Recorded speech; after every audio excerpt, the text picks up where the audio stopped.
사람은 무엇으로 사는가? 톨스토이 지음, 박형규 옮김. 어떤 구두장이가 아내와 자식을 데리고 한 농가에 새들어 살고 있었다.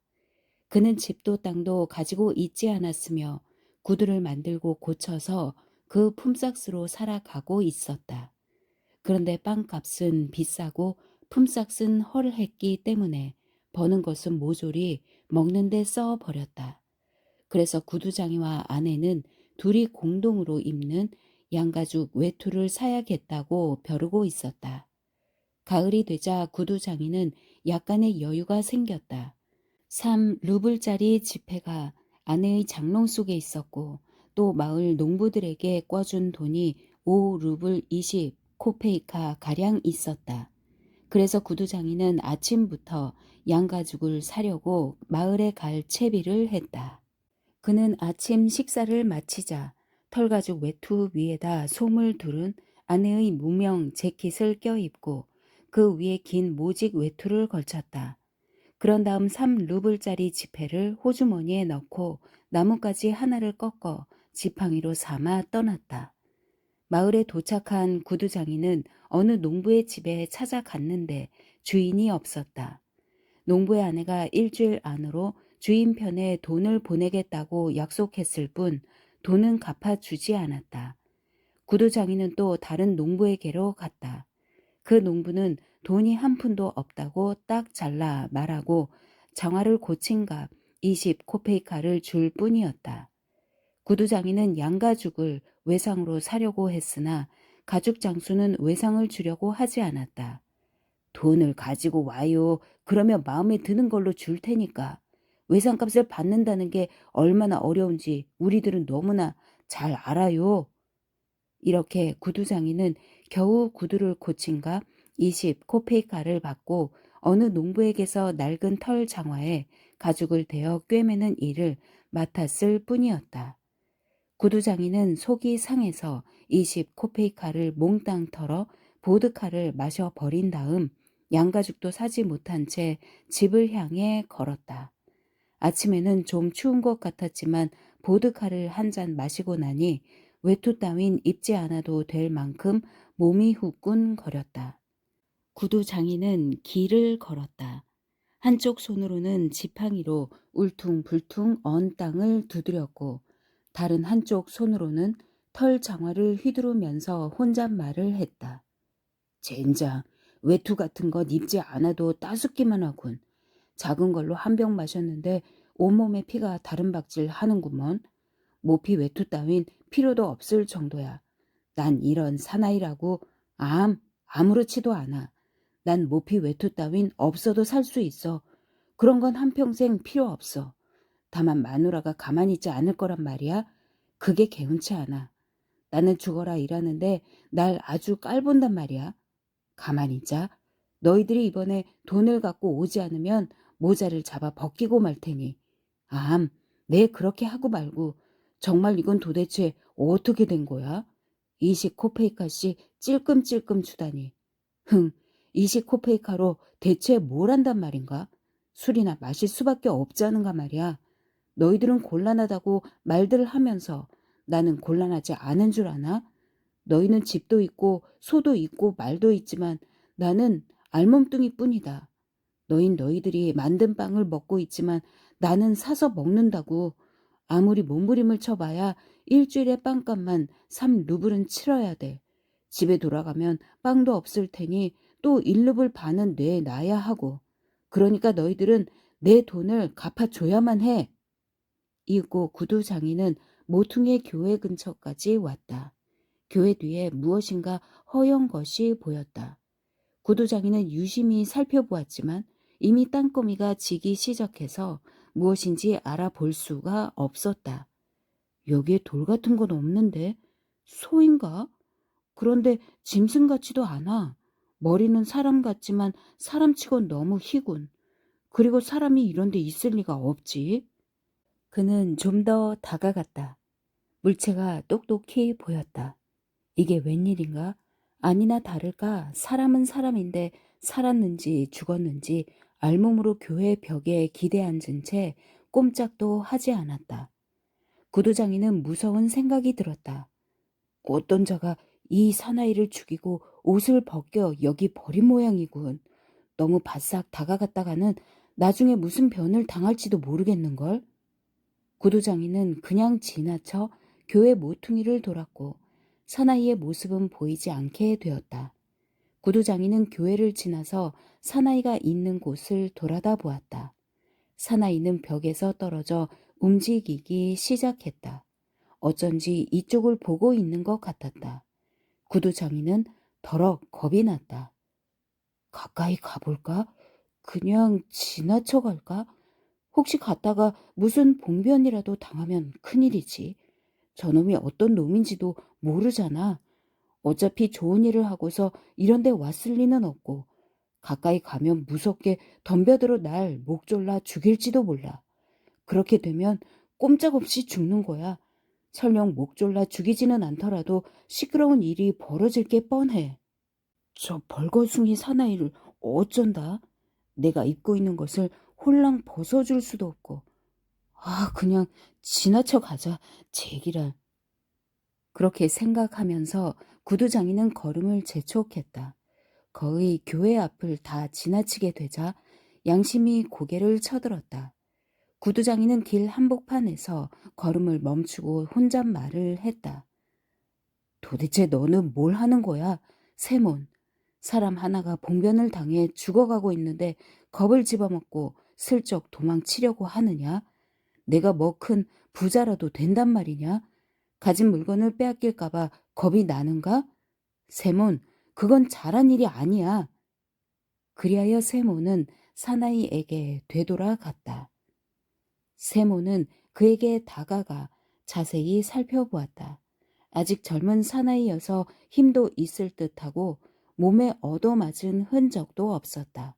몸이 꽁꽁 얼어 말을 듣지 않는 모양이었다. 벽에 기대에 앉은 채 세몬 쪽을 보려고도 하지 않았다. 쇠약해질 대로 쇠약해져 눈을 뜰 수도 없는 것 같았다. 세몬이 다가가자 사나이는 그제야 제정신이 든 듯 고개를 돌리더니 눈을 뜨고 세몬을 바라보았다. 세몬은 사나이의 그 시선이 마음에 들었다. 그래서 털 장화를 땅바닥에 내동댕이 치고 허리띠를 끌러 그 허리띠를 털 장화 위에 놓은 다음 외투를 벗었다. 이러고 있을 때가 아니야. 자, 이걸 입어요. 자. 세모는 사나이를 부축하여 일으켰다. 사나이는 일어서서 세몬을 보았다. 자세히 보니 깨끗한 몸에 손도 발도 거칠지 않았고 귀여운 얼굴을 하고 있었다. 세모는 그 어깨에 외투를 걸쳐주려 했으나 팔이 소매 속으로 잘 들어가지 않았다. 세모는 두 팔을 끼워주고 옷자락을 잡아당겨 앞을 여며준 다음 허리띠를 메어 주었다. 세모는 헌 모자도 벗어 벌거숭이 사나이에게 씌워 주려고 했으나 나는 민머리지만 이자는 고수머리가 더부룩하게 자라 있어. 이렇게 생각하고 모자를 도로 썼다. 그보다도 이 젊은이에게 신을 신겨줘야지. 구두장이는 사나이를 앉히고 털 장화를 신겼다. 이제 됐다. 자, 이번엔 좀 움직여서 언 몸을 녹여야지. 뒷일은 내가 걱정하지 않더라도 다 잘 될 거야. 자네, 걸을 수 있나? 사나이는 멀거니 서서 감격한 듯한 표정으로 세몬의 얼굴을 바라보았으나 말은 전혀 하지 않았다. 왜 아무 말도 하지 않는 거야? 이런 데서 겨울을 날 셈인가? 집으로 돌아가야지. 자, 여기 내 지팡이가 있으니까 몸이 말을 듣지 않거든 이걸 집어요. 자, 자, 걸어요. 걸어. 그러자 사나이는 걷기 시작했다. 그는 조금도 뒤처지지 않고 잘 걸었다. 두 사람이 길을 걷기 시작했을 때 세몬이 물었다. 자네 대체 어디서 왔나? 나는 이 고장 사람이 아닙니다. 이 고장 사람이라면 내가 다 알지. 그래, 왜 이런 데까지 오게 됐나? 교회 근처까지 말이야. 그건 말씀드릴 수 없습니다. 틀림없이 나쁜 놈들이 이런 짓을 했겠지? 아무도 나를 혼내지 않았습니다. 나는 신의 벌을 받았지요. 물론 만사가 신의 뜻임에는 틀림없어. 그렇더라도 어디 좀 들어가 쉬어야 할 텐데. 자네 어디로 갈 건가? 어디든 마찬가지입니다. 세모는 깜짝 놀랐다. 불안당 같지도 않고 말씨도 공손한데 신상에 대한 이야기를 하려 하지 않았기 때문이었다. 그야 물론 세상에는 말 못할 일이 많기는 하지. 세모는 사나이에게 말했다. 어때? 우리 집에 가는 게 거기 가면 불을 쬐 수 있어. 세모는 집을 향해 걸었다. 낯선 사나이는 한 발짝도 뒤떨어지지 않고 나란히 따라 걸었다. 찬바람이 세몬의 외투 밑으로 스며들었다. 차차 술이 깨면서 추위가 느껴졌다. 세몬은 코를 훌쩍거리며 몸에 걸친 아내의 재킷 앞서풀 여미고 걸으면서 생각했다. 아니, 이건 어떻게 된 일이람? 모피 외투를 장만하러 갔다가 외투는 뺏기고 벌거숭이 사나이까지 거느리게 됐으니 이거 마트료나가 알면 야단일 텐데. 마트료나를 생각하자 세몬의 마음은 우울해졌다. 그러나 옆에 낯선 사나이를 쳐다보고 교회 뒤에서 자신을 쳐다보던 이 사나이의 시선을 생각해내자 금세 마음이 유쾌해졌다. 세몬의 아내는 일찌감치 일을 마쳤다. 장작을 패고 물을 깃고 아이들과 같이 저녁 식사를 끝마치고 생각에 잠겼다. 빵을 굽는 일을 오늘 할까 내일로 미룰까? 아직 큰 것이 한 조각 남아 있었다. 세몬이 거기서 점심을 먹고 온다면 저녁은 그리 많이 먹지 않겠지? 그렇게 되면 내일 빵은 이것으로 충분하다. 마트료나는 빵 조각을 만지작거리면서 생각했다. 오늘은 빵을 굽지 말아야겠다. 밀가루도 얼마 남지 않았으니 이걸 금요일까지 먹도록 하자. 마트료나는 빵을 치우고 테이블 옆에 앉아 남편의 외투를 깁기 시작했다. 바느질을 하면서 마트료나는 남편이 어떤 양가죽을 사올까 줄곧 생각했다. 모피 장수에게 속지는 않았겠지? 그래도 사람이 워낙 좋으니 알 수 없어. 어린 아이라도 그 일을 속여 먹는 것쯤은 문제 없으니 말이야. 8루블이라면 큰 돈이니까 좋은 모피 외투를 만들 수 있겠지. 비록 다른 가죽은 아니지만 어쨌든 모피 외투를 살 수는 있어. 작년 겨울에는 모피 외투가 없어서 얼마나 고생을 했던지. 강을 갈 수 있었나 산을 갈 수 있었나. 지금도 그렇지 그이가 옷이란 옷은 모조리 입고 나가 버리니까 난 걸칠 것도 없어. 이제 올 때도 됐는데. 아니, 이 양반이 또 술 타령을 하고 있는 게 아닐까? 마트로나가 그렇게 생각한 순간 현관의 계단이 삐거덕 거리면서 누가 들어오는 소리가 났다. 마트리오나가 바늘 결회에 바늘을 꽂고 입구 쪽으로 가서 보니 사나이 둘이 들어오는 것이 아니겠는가? 세문 옆에 낯선 사나이가 맨발에 털 장화를 신고 모자도 없이 서 있었다. 마트료나는 당장에 남편이 술을 마셨다는 것을 알았다. 역시 마시고 왔구나. 남편은 외투도 입지 않은 속옷 바람이었고 게다가 손에는 아무것도 들지 않은 채 말없이 서 있었다. 마트료나는 화가 치밀어 올랐다. 그 돈으로 몽땅 마셔버린 게 틀림없어. 알지도 못하는 건달하고 퍼 마시고 한술 더 떠서 그 작자까지 끌고 왔구먼. 마트리오나는 두 사람을 앞세우고 뒤따라 들어가다 생판 모르는 젊고 빼빼 마른 사나이가 입고 있는 외투가 바로 자기 것임을 알았다.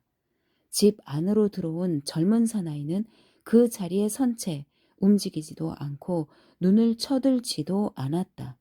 그래서 마트리오나는 필경 무슨 잘못을 저질러서 겁을 내고 있는 것이라고 생각했다.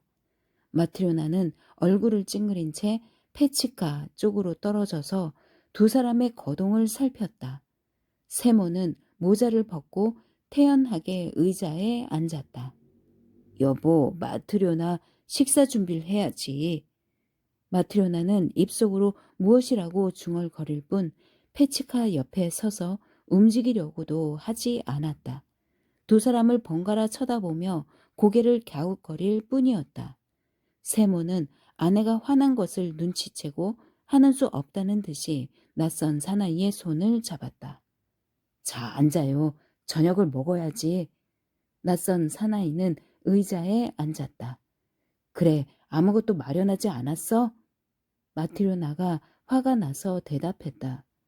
왜 안 해요? 하긴 했지만 당신을 위해서가 아니에요. 보아하니 당신은 염치마저 홀랑 마셔버린 모양이군요. 모피 외투를 마련하러 간다더니 모피 외투는커녕 외투까지 뺏긴 데다 건달까지 데리고 오다니. 당신네 같은 주정뱅이들에게 줄 저녁은 없어요. 마트료나, 까닭도 모르면서 함부로 말하면 안 돼요. 먼저 어떻게 된 일인지 물어봐야지. 그런 건 어떻든 좋아요. 그래, 돈은 어디 있어요? 말해봐요. 세모는 외투 호주머니를 더듬어 돈을 꺼냈다. 여기 돈 있잖아. 도리포 노프가 주지 않더군.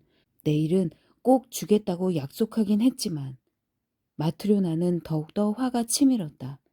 모피도 사지 않고 단 하나밖에 없는 외투를 낯선 벌거숭이에게 입혀가지고 집으로 끌고 오다니.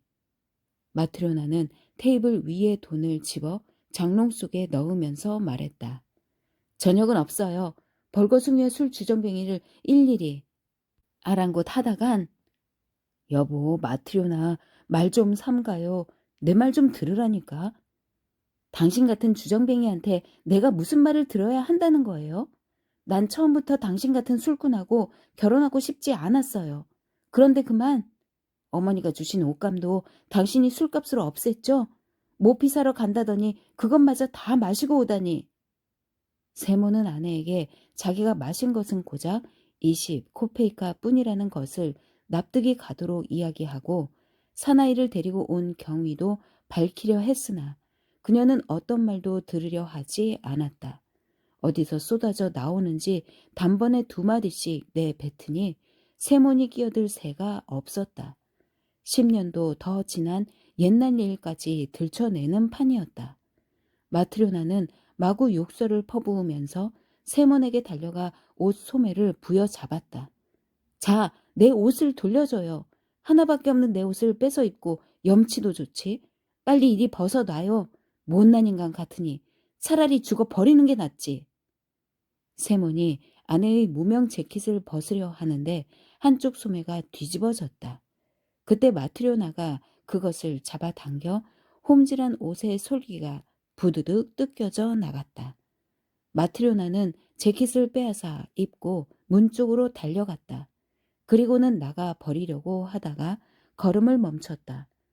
속상하긴 하지만 이 사나이가 누구인지 알아내야겠다고 생각했던 것이다. 마트료나는 발길을 멈추고 말했다. 온전한 사람이라면 벌거숭이로 있을 리가 없어요. 이 사나이는 셔츠도 입고 있지 않았잖아요.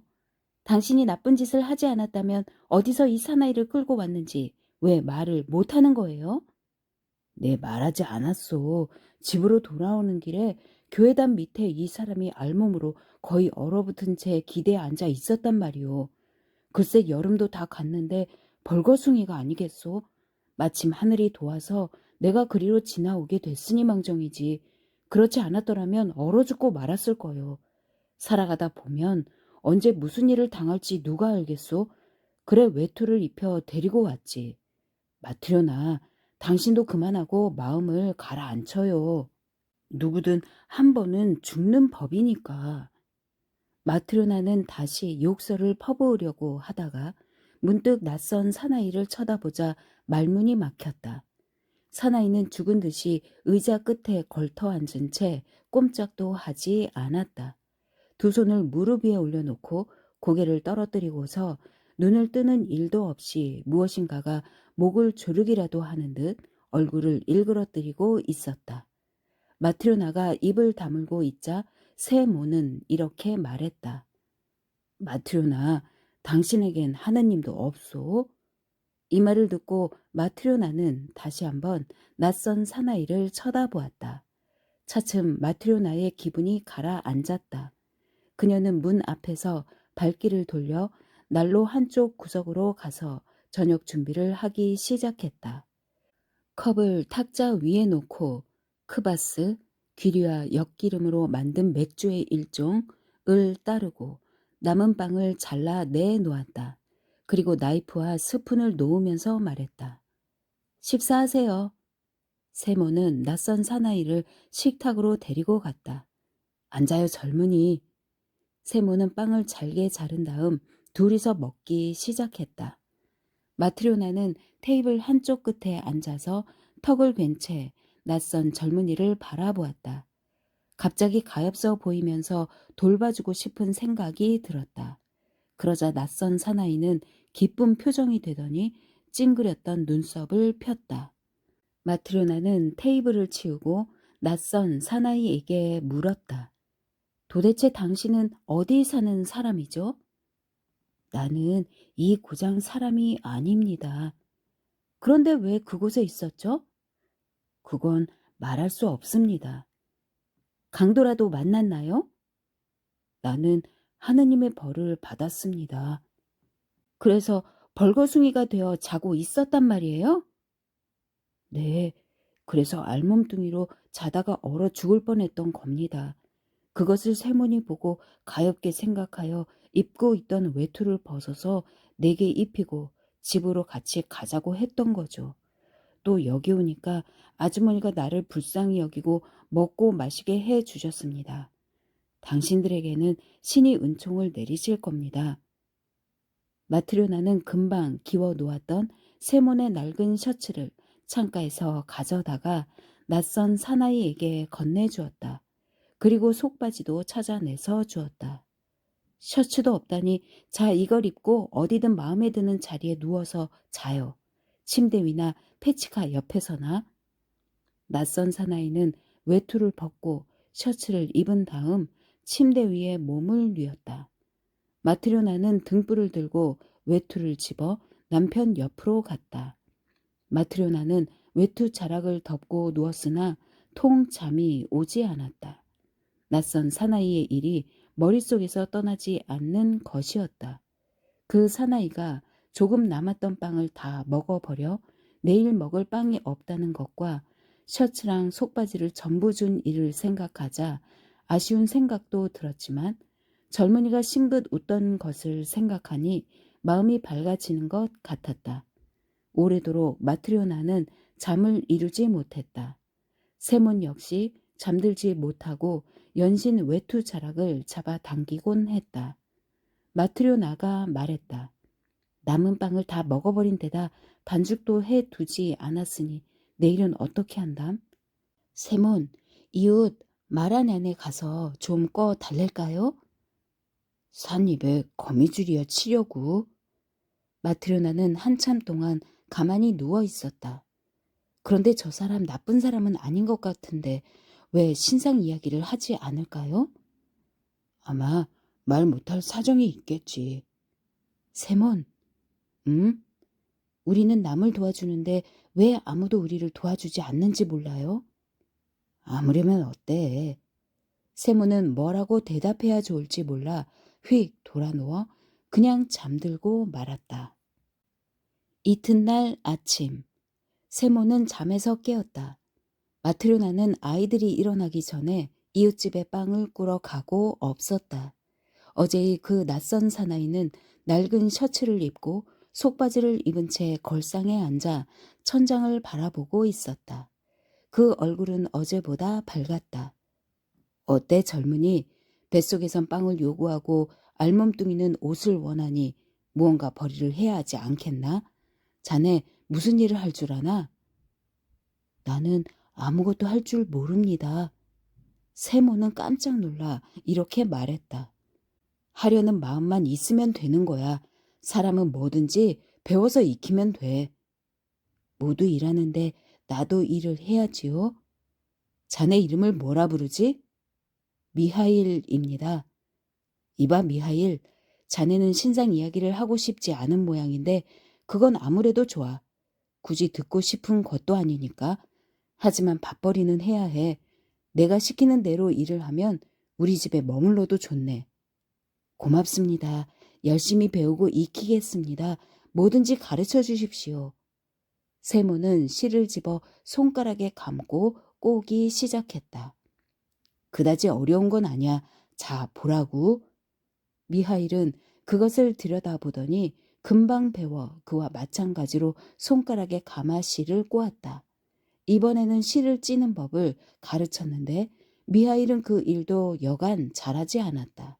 세몬이 돼지털을 바늘에 꿰어 꿰매는 일을 해 보이자 그것도 미하일은 금방 배웠다. 미하일은 세몬이 어떤 일을 가르쳐도 금방 배웠다. 사흘 후에는 일을 시작하게 되었는데 마치 이제까지 구두를 꿰매 온 것 같은 솜씨였다. 미하일은 허리를 펼 사이도 없이 부지런히 일만 하고 식사는 조금밖에 하지 않았다. 한가할 때는 잠자코 천장만 쳐다보았다. 밖으로 나가지도 않았고 싱긋 웃는 것은 처음 왔던 날 마트로나가 저녁 준비를 했을 때뿐이었다. 하루하루가 지나 일주일이 지나고 1년이라는 세월이 흘렀다. 미하일은 여전히 세몬의 집에 살면서 일했는데 세몬의 보조공으로 소문이 자자했다. 세몬의 보조공 미하일만큼 모양 좋고 튼튼한 구두를 짓는 사람은 없다고 하여 이웃 마을에서까지 주문이 밀려들어 세몬의 수입은 점점 늘어갔다.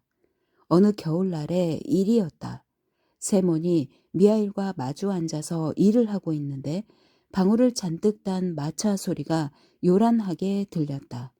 창문으로 내다보니 그 마차는 바로 가게 앞에 섰다. 그리고 젊은 사람이 마부석에서 뛰어내려 마차 문을 열어주자 마차 안에서 모피 외투를 입은 신사가 나왔다. 그는 세몬의 집으로 올라왔다. 마트료나는 뛰어나가 문을 활짝 열었다. 몸을 굽히고 안으로 들어온 신사가 허리를 쭉 폈는데 머리는 거의 천장에 닿을 지경이었고 온 방 안은 신사의 몸으로 꽉 들어차다시피 했다. 세모는 일어서서 인사했는데 신사의 큰 몸집을 보고 벌린 입을 다물지 못했다. 지금까지 이렇게 큰 사람은 본 일이 없었기 때문이다. 세몬도 살집이 없는 편이고 미하일도 깡 마른 편이며 마트료나조차도 마치 마른 잎사귀처럼 살이 없는데 이 신사는 다른 나라에서 왔는지 얼굴은 불구스름하니 윤이 나고 목은 황소처럼 굵어서 마치 몸뚱이 전체가 무쇠로 된 것 같았다. 신사는 훅 숨을 크게 내쉬더니 모피 외투를 벗으며 의자에 앉아 말했다. 이 구두가게 주인은 누군가? 세몬이 나서며 말했다. 제가 주인인뎁시오 나리? 그러자 신사는 자기가 데리고 온 젊은이에게 큰 소리로 명령했다. 배지가 그걸 이리 가져와. 젊은이가 달려가더니 무슨 꾸러미를 가지고 왔다. 신사는 꾸러미를 받아 테이블 위에 놓더니 끌러라 하고 그 젊은이에게 명령했다. 주인, 이 가죽이 무슨 가죽인지 알고 있나? 세모는 가죽을 만져보고 나서 대답했다. 꽤 좋은 가죽입니다. 그야 물론 틀림없이 좋은 가죽이지. 바보 같으니라고 자네는 이제까지 이런 가죽을 구경조차 못했을 거야. 독일산이거든. 20루블이나 줬다고. 세모는 겁먹은 듯 말했다. 저 같은 사람이 어찌 구경이나 했겠습니까? 그야 당연하지. 어디 이 가죽으로 내 발에 꼭 맞는 장화를 지을 수 있겠나? 지을 수 있고 말굽시오 나리. 신사는 느닷없이 소리 질렀다. 지을 수 있고 말굽쇼라고? 너는 누구의 장화를 짓는지 무슨 가죽으로 짓는지를 명심해야 해. 나는 1년을 신어도 찢어지지 않고 모양이 변치 않는 장화를 원해. 그렇게 만들 수 있으면 일에 착수하여 가죽을 재단해. 하지만 안 될 것 같으면 손도 대지 마라. 미리 말해두겠는데 만약 장화가 1년도 채 되지 않아 찢어지거나 모양이 변한다면 내 놈을 감옥에 넣어버릴 테다. 만약 1년이 넘도록 모양이 변하지도 않고 찢어지지도 않으면 삭스로 10루블을 주겠다. 세모는 더러 겁이 나서 대답도 못하고 미하일 쪽을 돌아다 보았다. 그러고는 팔꿈치로 미하일을 쿡 찌르면서 작은 목소리로 물었다. 이봐, 어떻게 하지? 미하일은 그 일을 받으십시오 하는 듯이 고개를 슬쩍 끄덕였다. 세모는 미하일의 고갯짓을 보고 1년 동안 일그러지지도 찢어지지도 않을 장화를 주문받았다. 신사는 젊은이를 불러 왼쪽 구두를 벗기게 하고 다리를 쭉 폈다. 지수를 재라. 세모는 10 베르시오크, 1 베르시오크는 약 4, 5cm.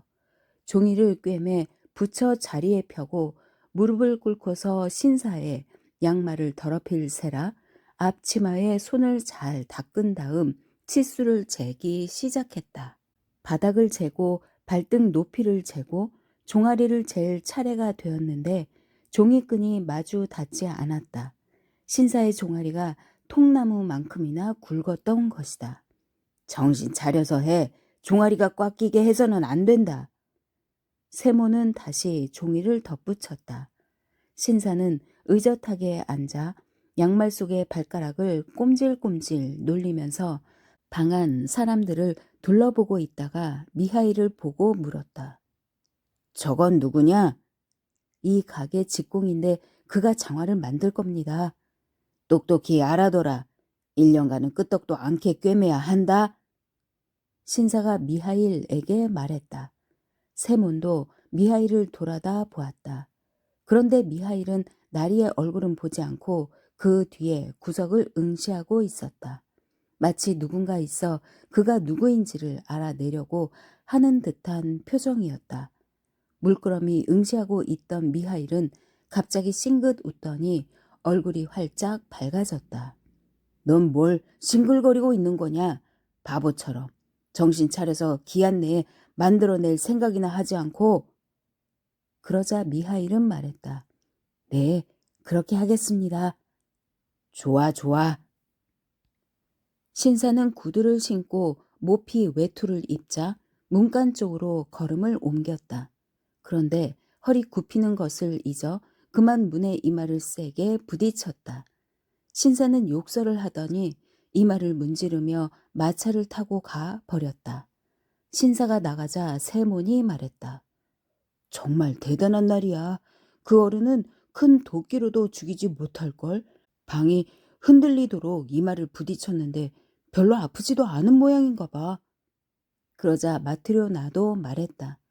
저렇게 부유한 생활을 하는데 체격들이 왜 좋지 않겠어요? 저렇게 튼튼한 사람에게는 염라대왕도 감히 접근하지 못할걸요? 세모는 미하일에게 말했다. 일을 맡긴 했지만 이거 까딱 잘못하는 날엔 감옥살이야. 가죽도 비싼 데다 나리는 성깔이 대단하시고 절대 실수하면 안 되는데. 자, 자네는 눈도 밝고 솜씨도 나보다 나으니 여기 이 치수본을 주겠네. 나는 겉가죽을 꿰맬 테니까. 미하일은 시키는 대로 가죽을 탁자 위에 펼쳐 놓은 다음 칼을 들어 재단하기 시작했다. 마트로나는 미하일 옆으로 다가가 재단하는 것을 보고 깜짝 놀랐다. 마트로나도 이제 구두 만드는 일에는 익숙한 터인데 가만히 보니 미하일은 장화 모양과는 전혀 다르게 가죽을 둥글게 자르는 것이 아닌가? 마트로나는 주의를 줄까 하다가 생각했다. 아마 내가 잘못 들은 건지도 몰라. 미하일이 더 잘 알고 있을 테니 참견하지 말아야지. 미하일은 가죽 재단을 마치고 실을 바늘에 꿰어 꿰매기 시작했는데 그것은 장화를 꿰매는 두 겹 실이 아니라 슬리퍼를 꿰매는 한 겹 실이 아닌가? 그것을 보고 마트로나는 또 크게 놀랐으나 역시 참견하지 않았다. 미하일은 열심히 꿰매고 있었다. 점심때가 되어 세몬이 일어나 보니 미하일이 신사의 가죽으로 슬리퍼를 만들어 놓은 것이 보였다. 세몬은 앗! 하고 크게 소리 질렀다. 미하일은 1년이나 우리와 같이 지냈지만 한 번도 실수한 적이 없는데 하필이면 지금 이런 잘못을 저지르다니. 나리는 굽이 있는 장화를 주문했는데 미하일은 평평한 슬리퍼를 만들어 버렸으니 가죽을 영 버리지 않았나? 나리에게 뭐라고 변명을 해야 한단 말인가? 이런 가죽은 구할 수도 없는데. 세모는 미하일에게 말했다. 아니, 여보게, 이 무슨 짓인가? 자넨 나를 죽이려는 거나 마찬가지야. 나리는 장화를 주문했는데 자넨 도대체 뭘 만든 건가? 세몬이 미하일에게 말을 거는데 바깥문에 고리쇠가 덜컹거리는 소리가 났다. 창문으로 내다보니 누군가 타고 온 말을 비끄러 메고 있는 참이었다. 그 나리의 하인이었다. 안녕하십니까? 어서 와요. 무슨 볼일이라도? 구두일로 마님의 심부름을 왔지요. 구두일로? 굳은지 뭔지 하여간 장화는 이제 필요 없게 되었어요. 나리는 돌아가셨으니까요. 아니, 뭐라고요? 여기서 저택으로 돌아가시는 도중 마차 안에서 돌아가셨어요. 마차가 저택에 다 내리는 걸 도와드리려고 보니까 나리는 짐짝처럼 뒹굴고 있지 않겠습니까? 돌아가신 거예요. 간신히 마차에서 끌어내렸죠. 마님께서는 저에게 넌 구두방에 가서 이렇게 전해라. 아까 나리가 주문하신 장화는 이제 필요 없게 되었으니 그 가죽으로 죽은 사람에게 신기는 슬리퍼를 지어 달라고 말이야. 그리고 다 만들기를 기다렸다가 가지고 와야겠다. 이렇게 말씀하셨습니다. 그래서 제가 왔지요. 미하일은 테이블 위에서 마름질하고 남은 가죽을 접어 둘둘 뭉치고 다 된 슬리퍼를 꺼내어 탁탁 소리 내어 털고는 앞치마로 곱게 닦아 하인에게 내밀었다.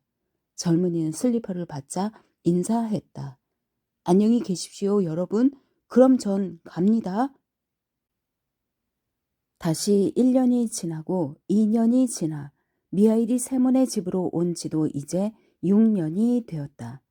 여전히 처음과 마찬가지로 아무데도 가지 않고 쓸데없는 말은 단 한마디도 짓거리지 않았다. 그동안 싱긋 웃는 것은 마트려나가 저녁 식사 준비를 했을 때와 구두를 맞추러 온 신사를 보았을 때 단 2번뿐이었다. 세모는 자기 제자가 대견해서 견딜 수가 없었다. 이제는 어디서 왔는지 묻지도 않고 다만 미하일이 나가면 어쩌나 그것만을 걱정하게 되었다. 하루는 온 식구가 함께 모여 앉아 있었다. 마트료나는 화덕에 냄비를 올려놓고 있었고 아이들은 의자 사이를 뛰어다니며 창밖을 내다보고 있었다. 세모는 창가에서 구두를 꿰매고 있었고 미하일은 다른 창가에서 구두 뒤꿈치를 붙이고 있었다. 그러자 사내 아이 하나가 의자를 넘어 미하일 곁으로 다가오더니 그의 어깨를 흔들면서 물끄러미 창밖을 내다보았다. 미하일 아저씨, 저것 좀 봐요. 모르는 아주머니가 계집애 둘을 데리고 우리 집으로 오는 것 같아. 계집아이 하나는 절름발이인데?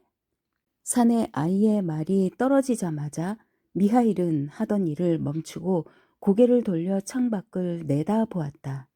세모는 놀랐다. 이제까지 미하일이 밖을 본 적이라고는 한 번도 없었는데 지금은 창에 얼굴을 붙이고 무엇인가에 눈길을 쏟고 있었기 때문이다. 그래서 세몬도 일을 멈추고 창밖을 내다보니 정말 깨끗한 옷차림을 한 부인이 자기 집 쪽을 향해 오고 있었다. 부인은 모피 외투를 입고 긴 목도리를 두른 두 계집 아이의 손을 잡고 있었다. 계집 아이들은 얼굴이 서로 닮아 누가 누군지 모를 지경이었다. 다만 한 아이는 다리를 가볍게 절룩거리며 걷고 있었다. 여인은 현관 계단을 올라와 문을 열더니 먼저 두 계집 아이를 안으로 들여보낸 다음 자기도 안으로 들어왔다. 안녕하십니까? 어서 오십시오. 무슨 볼일이신지? 여인은 테이블 곁에 앉았다. 두 계집아이는 그 여인의 무릎에 안기듯이 기댔는데 낯설어하는 모양이었다. 이 아이들이 봄의 신을 가죽 구두를 맞출까 해서요. 아, 그렇습니까? 우리는 그런 작은 구두를 지어 본 적은 없지만 할 수 있습니다. 가장자리에 장식이 달린 걸로 할까요? 안에 천을 대어 접는 것으로 할까요? 우리 미하일의 솜씨가 여간 좋지 않습니다. 세몬이 미하일을 돌아다 보니 미하일은 우두커니 앉아 두 계집 아이에게서 눈길을 떼지 않고 있었다. 세몬은 그런 그의 모습을 보고 깜짝 놀랐다. 하긴 두 아이가 모두 귀여운 얼굴이었다. 눈이 까맣고 뺨이 통통하고 발그레하며 입고 있는 모피 외투도 목에 두른 목도리도 질이 좋은 것이긴 했다. 그렇더라도 무슨 이유로 미하일이 저렇게 열심히 바라보고 있는지 의문스러웠다. 마치 두 계집 아이를 알고 있기라도 한 듯했다. 세모는 의아스럽게 여기면서도 여인에게 돌아 앉아 값을 흥정했다. 가격을 정하고 치수를 잴 차례가 되었다. 여자는 절름발이 계집 아이를 안아 올려 무릎에 앉혔다. 어렵겠지만 이 아이로 두 아이의 치수를 재주세요. 불편한 발 쪽은 한 짝만 하고 이쪽 발에 맞춰서 세 짝을 지어주세요. 세모는 발 치수를 재고 절름발이 아이 쪽을 가리키며 말했다.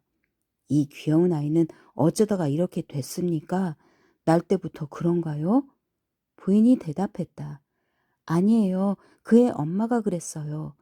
그때 마트료나가 말 참견을 하고 나섰다. 어디에 사는 누구의 아이인지 알고 싶어 이렇게 물은 것이다. 그럼 부인께서는 이 아이들의 친엄마가 아니신가요? 나는 엄마도 아니고 친척도 아니지요. 아무 상관없는 남인데 그냥 맡아서 기르는 거예요. 자기가 낳은 아이가 아니더라도 키우면 자연 정이 들게 마련 아닌가요? 그야 물론 정이 들고 말고요. 나는 두 아이를 다 내 젖으로 키웠어요. 내 아이도 있었지만 하느님께서 데려가셨어요. 그 아이는 그다지 불쌍한 마음이 들지 않았는데 이 애들은 정말 애처로워서. 그런데 대관절 누구의 애들인가요? 여인은 다음과 같은 이야기를 했다. 벌써 6년 전 일입니다. 이 두 아이는 일주일도 못 되어 천의 고아가 돼 버렸던 거예요. 아버지는 두 아이가 태어나기 사흘 전에 죽고 어머니는 아기를 낳고 하루도 못 살았으니까요. 전 그 당시 제 남편과 농사를 지으며 살았는데 이 아이의 부모와는 이웃 간이었어요. 우린 늘 뒷문으로 왕래했지요.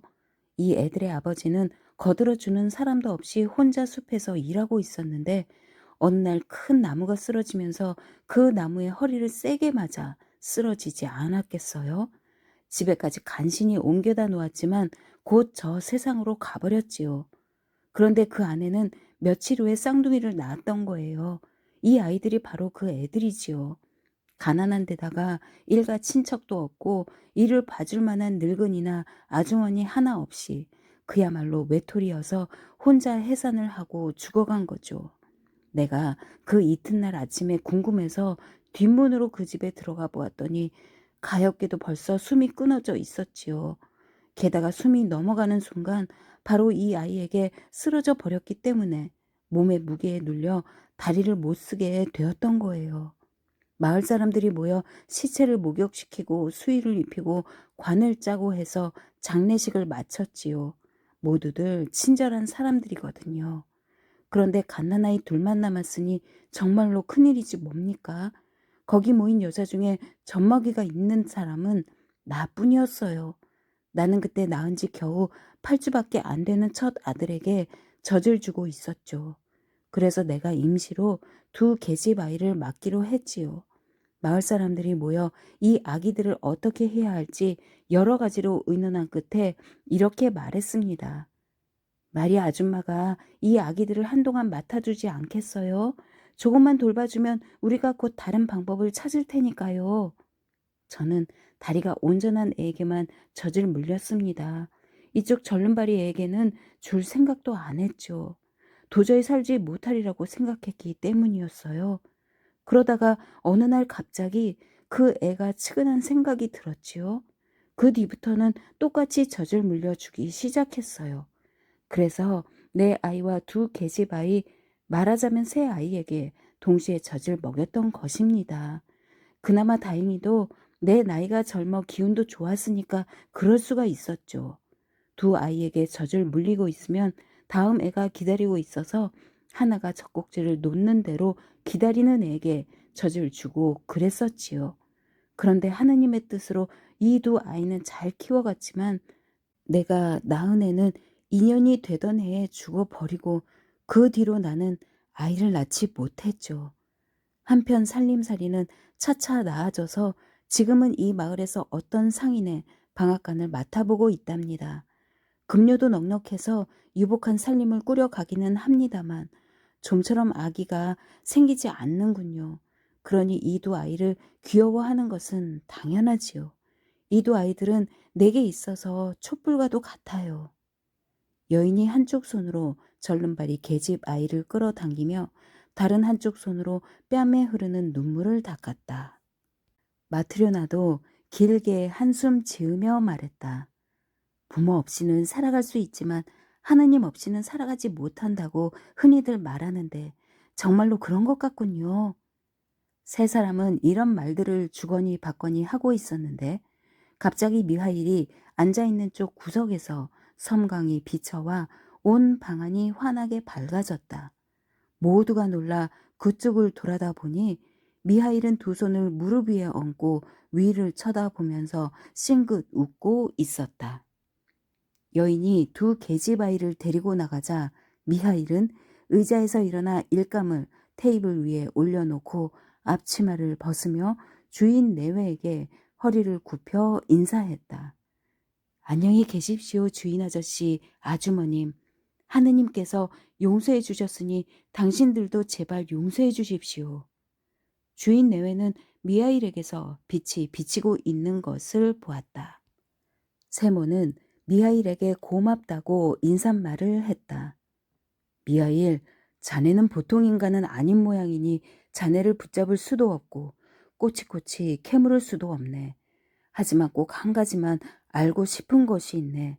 자네를 이끌고 집으로 돌아왔을 때 자네는 몹시 침울한 얼굴을 하고 있었으나 내 아내가 저녁 준비를 하기 시작하자 싱긋 웃으며 밝은 표정을 지었는데 어찌된 까닭인가?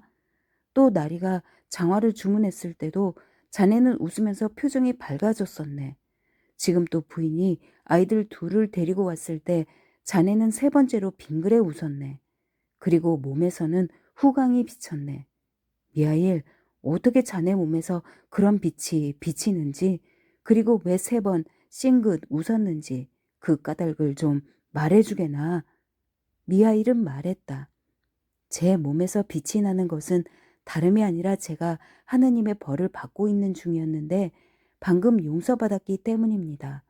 또 제가 세 번 싱긋 웃은 것은 하느님의 세 가지 말씀의 뜻을 알아냈기 때문입니다.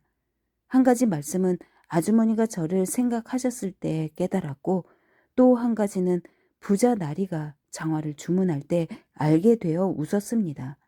그런데 지금 두 계집아이를 보고 마지막 세 번째 말씀을 알게 되어 또다시 웃은 것입니다. 이 말을 듣고 세몬이 말했다. 그럼 내게 들려주지 않겠나? 자네가 알지 않으면 안 되었던 세 가지 말씀이란 대체 무엇인가? 그러자 미하일은 대답했다. 제가 벌을 받은 것은 하느님의 말씀을 거역했기 때문입니다. 저는 천사였는데 하느님의 말씀을 거역했습니다. 어느 날 하느님은 한 여자에게서 영을 빼앗도록 제게 명령하셨습니다. 그 여자는 쌍둥이 딸을 낳았습니다. 갓난 아기는 어머니 곁에서 꼬무락거리고 있었으나 어머니는 젖을 줄 기운도 없었던 것입니다. 여인은 제 모습을 발견하자 하나님이 보내신 줄 짐작하고 매우 슬프게 흐느끼며 말했습니다. 아, 천사님, 남편은 숲에서 나무에 깔려 죽어 바로 며칠 전에 장례식을 치른 참입니다. 내게는 형제 자매도 큰 어머니, 작은 어머니, 할머니도 없기 때문에 이 갓난 애들을 거두어 줄 사람이 없습니다. 제발 제 영혼을 가져가지 마시고 이 아이들을 내 손으로 키우게 해주세요. 어린아이는 부모 없이는 살지 못합니다. 저는 그녀가 하는 말을 듣고 한 아이를 안아 젖꼭지를 물려주고 다른 아이는 팔에 안겨준 다음 하늘나라에 돌아갔습니다. 하느님 곁으로 날아가서 말했습니다. 저는 도저히 산모의 혼을 빼앗아 올 수가 없었습니다. 남편은 나무에 깔려 죽고 부인은 방금 쌍둥이를 낳고서 제발 혼을 거두어 가지 말아달라고 애원했습니다. 제발 자기 손으로 아이들을 키우게 해달라면서 어린아이는 부모 없이는 살지 못한다는 것이었습니다. 그래서 저는 산모의 혼을 빼내지 않았습니다. 그러자 하느님께서는 이렇게 말씀하셨습니다. 다시 내려가 산모의 혼을 거두어라. 그러면 세 가지 뜻을 깨닫게 되리라. 즉 사람의 내부에는 무엇이 있는가? 사람에게 허락되지 않은 것은 무엇인가? 사람은 무엇으로 사는가를 그것을 알게 되면 하늘나라로 돌아올 수 있으리라. 그래서 저는 다시 지상으로 내려가 산모의 혼을 데려갔습니다. 두 아기는 어머니의 가슴에서 떨어져 있었으나 주검이 침상 위에서 쓰러지는 바람에 한 아이를 덮쳐 눌러 한쪽 다리를 못 쓰게 만들고 만 것입니다. 저는 그 마을에서 하늘로 날아 올라가 여자의 혼을 하느님께 바치려고 했는데 갑자기 거센 바람이 휘몰아치면서 제 두 날개를 부러뜨렸습니다. 그래서 그 여자의 혼만 하느님께로 가고 저는 지상에 떨어져서 길바닥에 쓰러졌던 것입니다. 그때 세몬과 마트료나는 자기들이 먹이고 입혔던 사람이 누구인지, 자기들과 같이 살면서 일해온 사람이 누구인지를 알고 두려움과 기쁨으로 눈물을 흘렸다. 그러자 천사는 말했다. 저는 홀로 알몸인 채 들판에 버려졌습니다. 저는 인간의 부자유라는 것도 추위도 배고픔도 모르고 있었는데 그런 제가 갑자기 인간이 돼 버린 것입니다. 배고픔도 극한에 달했고 몸도 얼어붙어 어떻게 해야 좋을지 몰랐습니다. 그때 들 한가운데 하느님을 모시는 교회가 눈에 띄어 몸을 의지하려고 그곳으로 갔으나 문이 잠겨 있어 안으로 들어갈 수가 없었습니다. 저는 바람을 피하려고 교회 뒤로 돌아가 앉았습니다. 이윽고 날이 저물자 배고픔은 더욱 심해지고 몸은 얼대로 얼어 거의 죽기 직전이었습니다. 그때 어떤 사람이 장화를 들고 걸어오면서 혼잣말을 하는 소리가 들려왔습니다. 저는 인간이 되어서 맨 처음 언젠가는 죽을 인간의 얼굴을 보았습니다. 저는 그 얼굴이 무서워 돌아 앉았습니다. 그런데 자세히 들으니 그 사나이는 이 추운 겨울에 몸을 감쌀 옷을 어떻게 마련해야 할 것인가 고민하고 있었습니다. 거기서 나는 생각했습니다. 나는 추위와 배고픔에 거의 죽어가고 있다. 마침 저기 사람이 오고 있지만 그는 자기들 내외의 모피 외투를 어떻게 마련하나 어떻게 살아가야 하나 그것만을 생각하고 있다. 그러니까 이 사나이에게는 나를 도와줄 만한 힘이 없다. 그는 저를 발견하자 얼굴을 찡그리고 먼저보다 더 무서운 몰골이 되어 터덜터덜 제 곁을 지나갔습니다. 그나마 한 줄기 희망마저도 사라져 버린 느낌이었는데 이때 갑자기 사나이가 되돌아오는 발소리가 들렸습니다. 다시 그 얼굴을 쳐다보았을 때는 방금 지나간 사나이가 아니구나 생각했을 정도였습니다.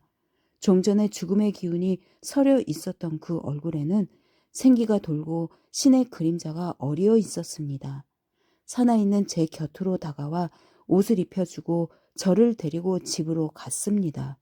집에 이르니 한 여자가 나와서 말을 늘어놓기 시작했는데 그 여자는 사나이보다 더 무서웠습니다. 그 입에서는 죽음의 입김이 뿜어나와 저는 그 도끼 때문에 숨을 제대로 쉴 수가 없었습니다. 여자는 저를 추운 밖으로 몰아내려고 했습니다. 만약 그대로 나를 내쫓았더라면 여자는 죽고 말았을 것입니다. 그것을 저는 잘 알고 있었으니까요.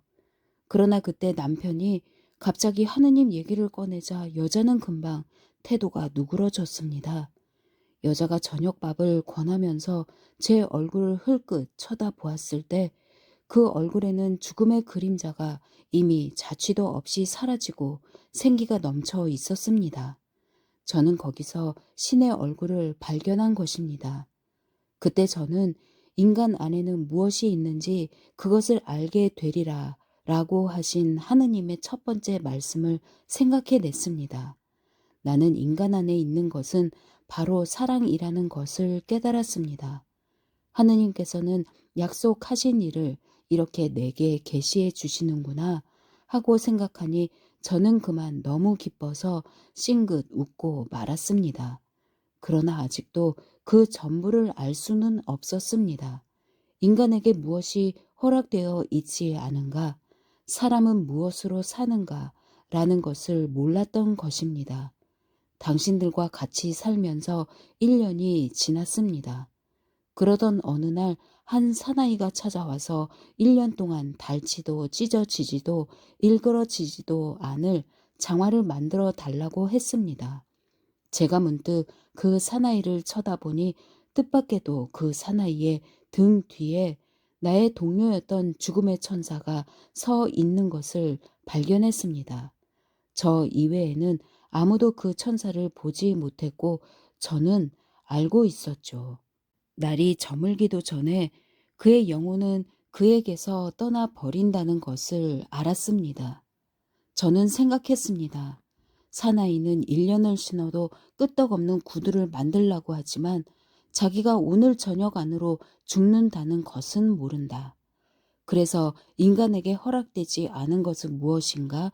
라는 하느님의 두 번째 말씀을 생각해 냈습니다. 인간 안에는 무엇이 있는가는 이미 알아냈습니다. 그런데 이번에는 인간에게 주어지지 않은 것이 무엇인지를 알아냈습니다. 그것은 자기 몸에 무엇이 필요한가 하는 지식입니다.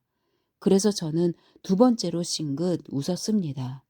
친구였던 천사를 만난 일도 기뻤으며 하느님께서 두 번째 말씀을 계시해 주신 것도 기뻤습니다. 그렇지만 아직 전부는 깨닫지 못했습니다. 저는 언제까지나 여기 있으면서 하느님께서 최후의 말씀을 계시해 주실 때를 기다렸습니다.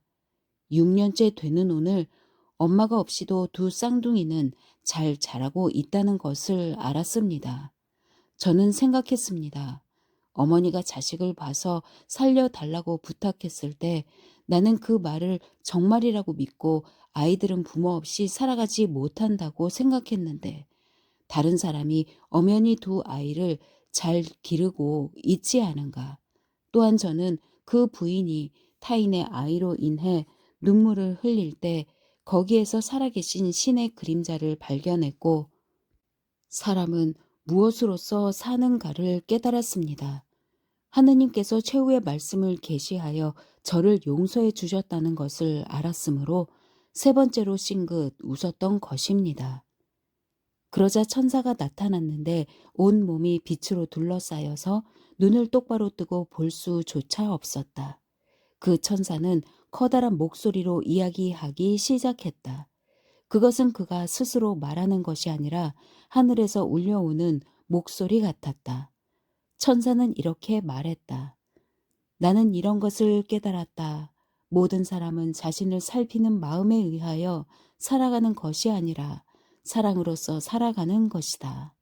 어머니는 자기 아이의 생명을 위해서 무엇이 필요한가를 아는 것이 허락되지 않았었다. 또 부자는 자기에게 무엇이 필요한지를 알지 못했다. 저녁 때까지 무엇이 필요한지, 산자가 신을 장화일지, 죽은 자에게 신기는 슬리퍼일지를 아는 것은 어떤 사람에게도 허락되지 않았다. 내가 인간이 되고 나서 무사히 살아갈 수 있었던 것은 내가 내 자신의 일을 여러 가지로 걱정했기 때문이 아니라 지나가던 사람과 그 아내에게 사랑이 있어 나를 불쌍하게 여기고 나를 사랑해 주었기 때문이다. 고아가 잘 자라고 있는 것은 모두가 두 아이의 생계를 걱정해 주었기 때문이 아니라 타인인 한 여인에게 사랑의 마음이 있어 그 애들을 가엾게 생각하고 사랑해 주었기 때문이다. 모든 인간이 살아가고 있는 것도 모두가 각자 자신의 일을 걱정하고 있기 때문이 아니라 그들 속에 사랑이 있기 때문이다. 나는 이전에 하느님께서 인간에게 생명을 내려주시고 모두가 함께 살아가도록 바라고 계신다는 것을 알았지만 이번에는 한 가지 일을 더 깨달았다. 하느님께서는 인간이 뿔뿔이 떨어져 사는 것을 원하지 않으신다. 그렇기 때문에 인간 각자에게 무엇이 필요한가를 계시하지 않았던 것이다. 인간이 하나로 뭉쳐 사는 것을 원하시기 때문에 우리들에게 모든 인간은 자신을 위해서 또 만인을 위해서 무엇이 필요한가를 계시하신 것이다. 이제야말로 나는 깨달았다. 모두가 자신을 걱정함으로써 살아갈 수 있다고 생각하는 것은 다만 인간들이 그렇게 생각하는 것일 뿐 사실은 사랑에 의해 살아가는 것이다. 사랑 속에 사는 자는 하느님 안에 살고 있다. 하느님은 사랑이심으로. 그렇게 말하고 천사는 하느님을 찬송했다. 그러자 그 목소리로 인하여 집이 울리는 것 같았다. 그리고 천장이 두 갈래로 쫙 갈라지면서 땅에서 하늘까지 불기둥이 뻗쳤다. 세몬 내외도 아이들도 모두 땅바닥에 엎드렸다. 미하일의 등에서 날개가 활짝 펼쳐지더니 천사가 된 그는 하늘로 날아 올라갔다. 세몬이 정신을 차렸을 때는 집은 예전 그대로였지만 거기에 가족 외엔 아무도 없었다.